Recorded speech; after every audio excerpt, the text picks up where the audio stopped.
Previously on Sparks. We've got MJ and Tara.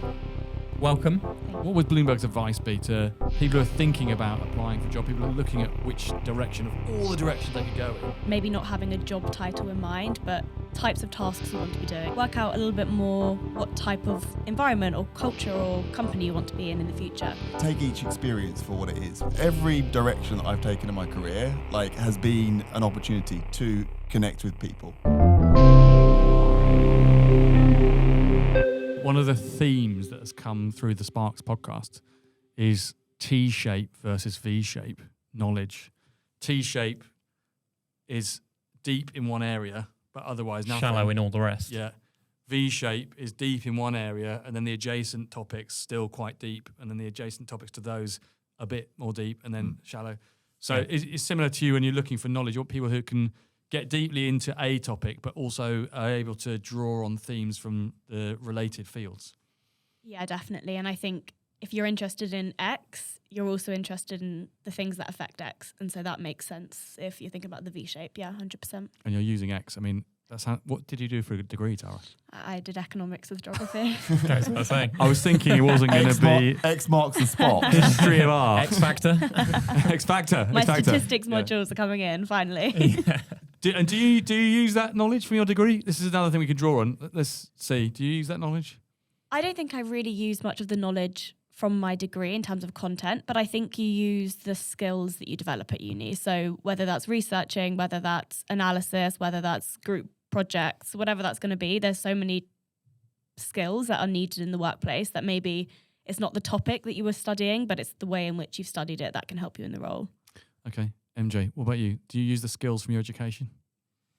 Well, I was educating myself while I was working. So I actually, as I said earlier, school wasn't the best connection for me. There was I was doing that in Australia. There was a lot of other things to do, like surf and attend police academies, for example. But no, on a serious note, I think, so I really started to love education when I could see the link was very, very close towards what I was doing work-wise. So when it had an application. The application practicality was personally, for me, important. And so I was day to day, 1 minute studying, the next minute putting that into practice or just developing the skills I needed to do well in the workplace, I suppose. And Chris, you did a graphic design degree. You told us that 6 or 7 times. Some of those have been edited out, so don't worry. I've only mentioned it once. Do you use what you learn, not necessarily the technical skills, but the thought processes? Yeah, definitely. I think it's visual communication, and that process and that idea is something that I never don't use, in that I'm always visually communicating. Even just the non-verbals of how I communicate, that's part of visual communication. So there's and that's those extended areas. And now I'm in a trainer facilitator, and I've widened that communication strand. I think the sort of high level stuff sometimes, like you said, the design thinking from your graphic design degree, or some of the economic principles from your economics degree, or the structures, the intellectual structures are helpful. But we probably aren't going to keep needing to recall, unless we're doing law, something that we learn at university. The content often not as... Well, knowledge is no longer power.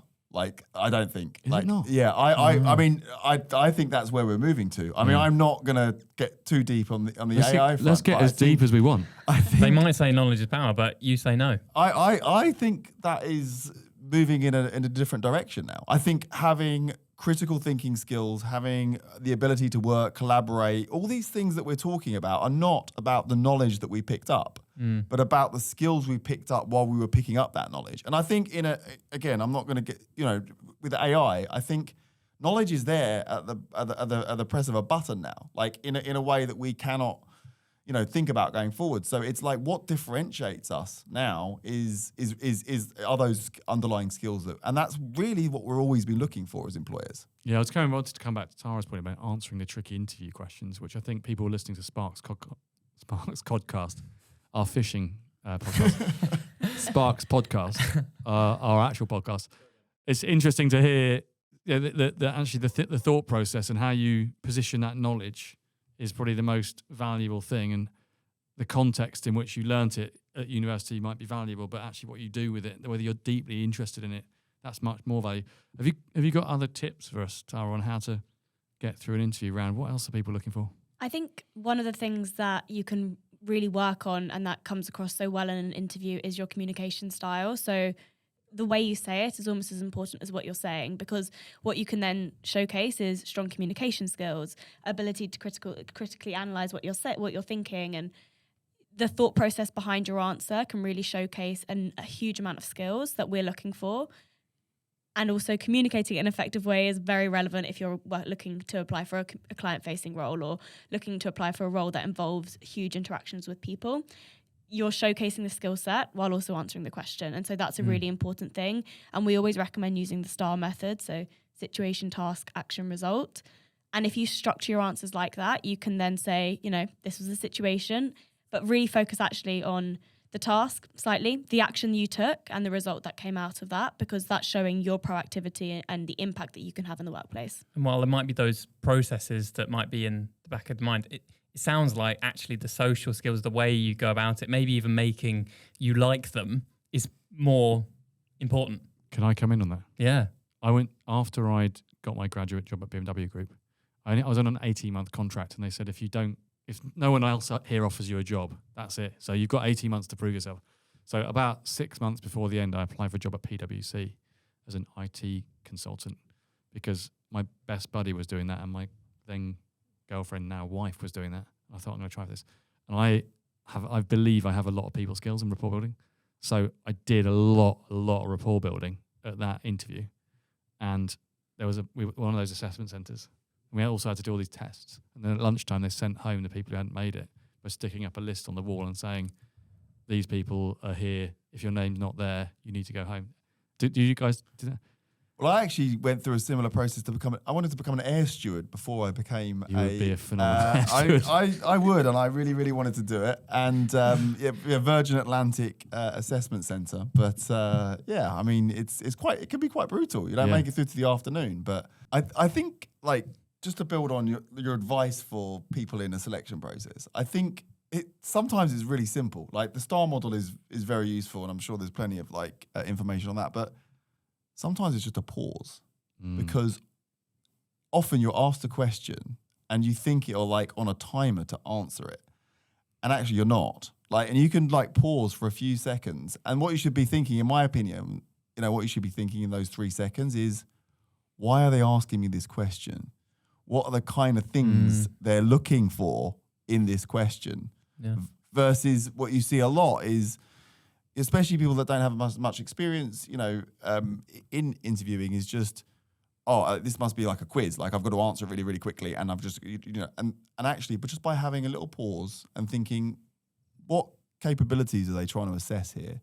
It helps you to A, calm yourself a little bit, and B, actually try to address the question that's being asked. And I think time and time again, people fall into that trap of, this is really awkward if I don't answer for literally, all you have to pause is 2 or 3 seconds. And I think that can actually make a huge difference to how you come across. So taking your time and being measured, again, coming back to non-verbals, communication skills, questioning and answering skills. But I said earlier about, are you ready? You're saying in these interview processes also, you've got to be in a good headspace. Don't rush. Don't see it as a competition. Don't see it as having to prove yourself. And again, if we think about what we know about influencing, that's what makes people buy into you. Is not that you're trying to impress, but that you are impressive. And that comes from being grounded and being confident and being calm. It's saying, actually, do you know what? I don't know. Let me have a think about this. You're asking me a technical question or a tricky question. I have to get back to you. Give me a moment. Yeah. Ask interviewer, what do you think? The demeanor and the way in which you approach things. What about some no-goes then? What things should we really not do? If we were trying to get a job at Bloomberg, what would impress you? How would I get a job there? I think it depends on the job. So each role, we're looking for different things. So it's not so much a blanket approach. And I think that's with every application that you're submitting. Each job has its own requirements and has its own skill set. And so to match your own profile and your own personality to a role, as opposed to just applying for a company, is a huge thing. And then I think Again, we're thinking about the roles. Some are going to be more client facing, some are going to be more people focused, some are going to be more technical, and for each role there's going to be a different application process. I think the things that help people to stand out are buying into our culture and being aligned with that. So we're really big on collaboration and innovation, doing the right thing. Those are kind of pillars of what we stand for. And so ways in which you can align with that and showcase that during the application process are always going to be a positive. But every job is going to have different requirements. And as a result, I would say you kind of have to match it to that job specifically. But also, it might be one team and they might have 5 different profiles within that team. And whatever one you're applying for, you're going to need to match, not just apply for the job. So you need to match can I find out those profiles beforehand, or are they secrets? All on the job description. So it's all there. Yeah, it'll all be bullet pointed normally or put very clearly. And that also is worth having a further thought on. What if I don't really match up on the people characteristics of what's in the job spec? Or should I try and if I really wanted a job but don't quite match it, do you think it's worth just trying for it anyway and seeing where I get along? Or actually, do you think the job spec's there for a reason, and if you don't match it, we have that often at interactive workshops. We've got a job spec that is for our producer role here, and we know what's needed, and you've got to be a great communicator, and you can't really fake that. But there's other things which, attention to detail, for example, you could say you're good at, but not necessarily enjoy. Like, I can spot a typo, but I don't enjoy doing that. So if it's in the job spec, I could fulfill it, but it wouldn't make me happy. Do you think you should try and sort of bluff a little bit if there's some areas that are missing? No. Definitely Could not. you be a bit clearer?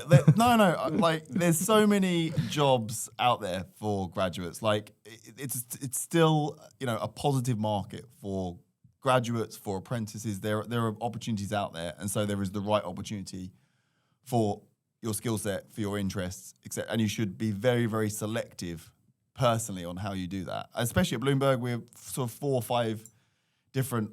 There's a job for you at Bloomberg. If you connect with what we're trying to. You've got do. multiple organisations. That's what I'm saying. You've got. Yeah. I know people who work in the environmental area, sustainability. You've got the media, technology, sales, fintech. Yeah. There's software engineering, HR, all the corporate functions, countries. You've got everything there. So you're saying try and find a job role that really does match you. Is that what you're saying? Yeah, absolutely. Because otherwise, if you're not found out like during the conversation, at some point that's gonna be something you consciously went in to do, and may that the process of that not working out could not be that positive end of the journey for you. Mm. And I also think, you going back to your question of like, what's a big no-no? For me, the big no-no, and this is where you've got to be selective about like what interests you, what kind of companies do I want to go for, is because you want to get to know that company. So you've got to invest time in getting to know that company. The big no-no is to turn up and think, this is just a friendship. I'm just going to like you and I'm going to give you a job. No, you've got to be interested in what we're doing, what we're trying to achieve, the work we're doing, and in our Bloomberg philanthropies. Get to know that, because we want to understand that you're making your way towards us, not just turning up and going, hey, do you like me? Yeah, we've seen her get that as well. We do a lot of recruitment here. We actually use assessment centres a lot, but some people haven't really researched the company enough. They don't have to research it a lot. No. Other people have kind of gone overboard and they like stalked me and they stalked Chris. Watched all the videos. Yeah, okay, this is great. But we love that. You like that? The more information you know, the better. Yeah. But there's so much content like that. Like it's not hard to find out the information, is it? No. And there's just kind of no excuse to not get to know that company to the degree that you want to. Well, we've had some very intelligent people on this podcast, and some of them have said things like knowledge is no longer power. But it's the same, isn't it, when it comes to researching? It's not just necessarily knowing all the facts about the company. No, it's how you showing a communicate genuine interest. And Tara's point about how you communicate that. Yeah, you don't want to suddenly download. I've seen this video. I watched that. It's how you communicate your passion. But that's about putting yourself in the research that you do. If I sit there and say, such and such company has this, and I'm like reading and reciting the website, and I haven't put myself in that company, like all part way there, then that's not going to like spark an interest in you. Spark an interest, right? Can we spark that?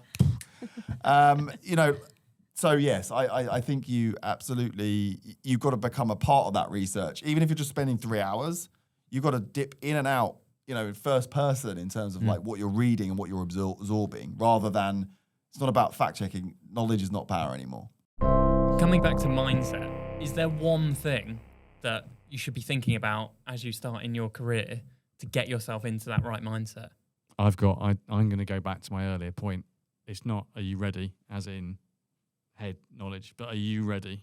I do think that if you meet someone that's ready to join your company, you're going to want to hire them. It's as simple as that. Is that about belief, self-belief? It's not just that. I think if you meet someone that has researched their field, has the adjacent fields, has coherent arguments on, and can run discussions on the topics that are relevant to your company, has done enough but not too much research, has an open mind, is looking forward to the recruitment process, is looking forward to starting work.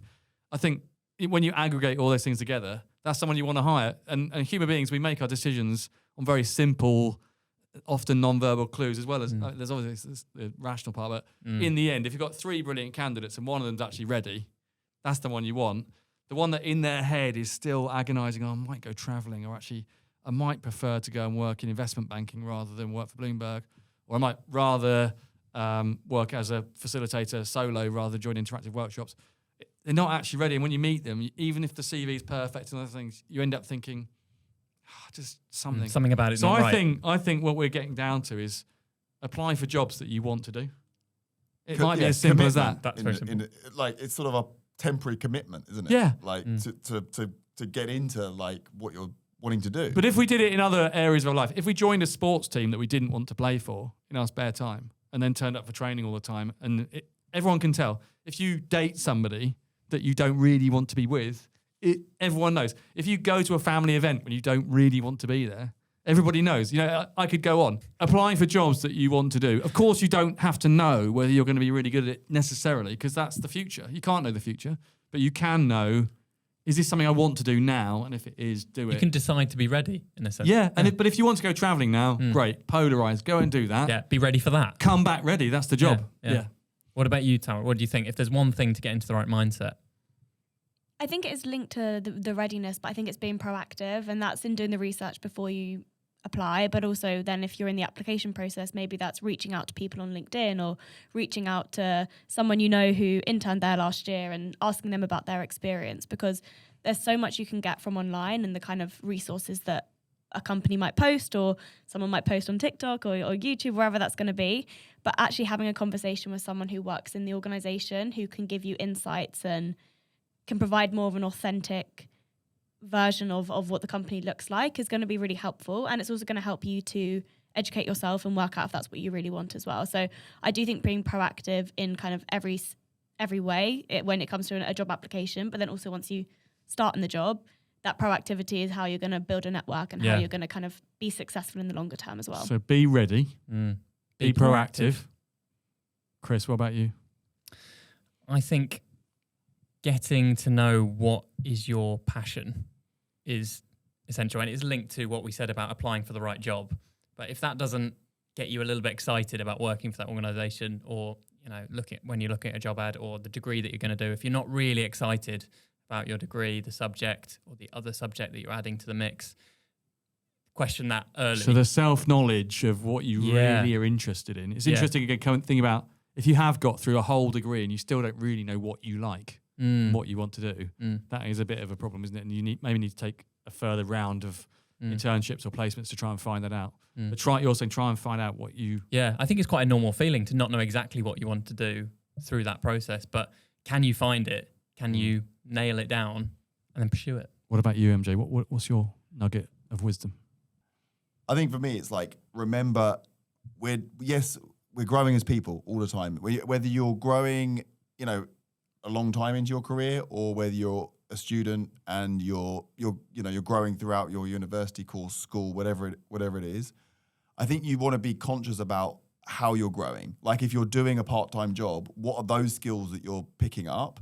Because they're actually the skills that your future employer is likely to be interested in. So rather than just looking at I'm working here and it's not relevant because I'm just working here because I need to kind of live as a student, think about like transferable skills. Think about the things that you're doing and how that is helping you to grow, because actually those are the things put together with your studies, with your experiences, with the societies and all the other interest knowledge that you're picking up. It's that rounded picture that your future employer is interested in. So try and raise your consciousness around your university or school journey. People have said I'm quite good at selling things, but as an example, I ran a bar at university, and when I went for my job interviews, I explained that I managed to help double the profits of that bar in the time that I ran it. Do you think that was my main motivation for running the bar? No. No. I also said I had worked as a chambermaid, and I was very good at attention to detail, especially when it came to hoovering and cleaning toilets. But do you think that was really relevant to working in the car industry?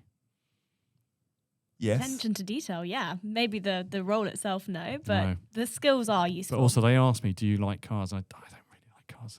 But I loved Formula One at the time. So I said, I'm really into Formula One. And then we could talk about cars. I didn't really know much about cars. But it's finding, like you say, the right things and how you position it. Is that what you're saying, MJ? Think about how you're going to communicate what you're passionate about. Yeah, I think it's just be clear on what employers are looking for. Like when you're coming out of university, especially now in a lot of graduate jobs or coming out of school and looking for apprenticeships, it's not, we're not looking for the finished article. You're looking for an unpolished gem, right? And so like that's how you've got to stand out. And it's not your. That's why I keep going back to, the knowledge gets you to a certain point, but actually it's those critical skills that you're picking up during university, during school, that really are what employers are after. Yeah, we actually hire based on potential, not the finished thing. Chris, you hire based on potential. Yep. But how do you do that? You hire on based on potential? We do, but how do you differentiate potential from? I think it's what you're a little bit what we've mentioned it a few times. I don't exactly know how to encapsulate it, but we talked about maybe the perfectionism being actually more off-putting than someone who's got rounded personality. I sometimes feel if someone's too qualified for the role and has got all the skills, I'm thinking, yeah, but so how are you going to grow here? What's going to happen over the next 3 years?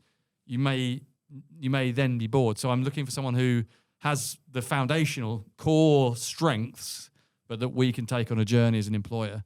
And that's really more important to me than trying to find the finished article. We're hiring people, but not hiring for jobs.